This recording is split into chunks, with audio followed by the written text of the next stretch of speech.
Okay, the third question in this International AdWords Help series came from Lorraine. Lorraine asked, how extensive is your keyword research? And obviously she was referring to how extensive would my international research be if I was looking to expand into a new market. Important to preface this answer with, that's a very good question, but you also have to think about researching that country or that location as a whole, in terms of everything to do with users, not just what they might be searching for.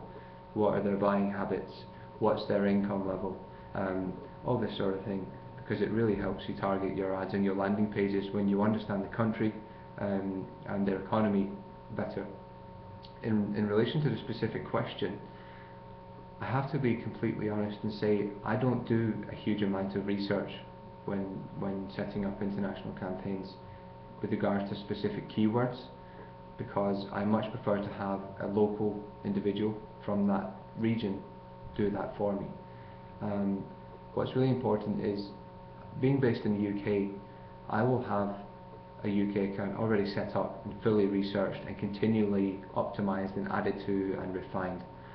So the best thing to do is, if you can find somebody, whether they're in your organization or whether they're a supplier or a freelancer or a student or anybody that's willing to help you, a family member who can speak the language of the country you're looking to target, is to give the English campaign to them and ask them to make a translation that would make sense to locals, instead of a literal translation using something like Google Translate, which, as good as it is, doesn't put things into context.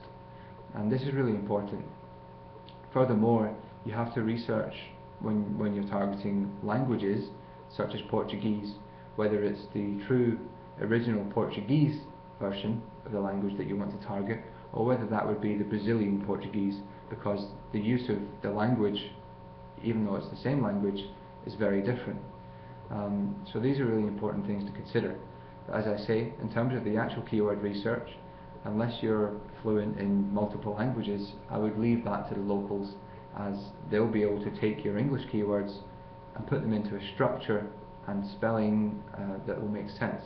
They'll know the acronyms, they'll know whether something is more commonly searched for plurally or singly, and all this kind of thing. By all means, the answer is almost always, if you're able to research as much as you can, but I guess the crux of my answer is to get the right person to do the research, and you'll get much better results. Good luck.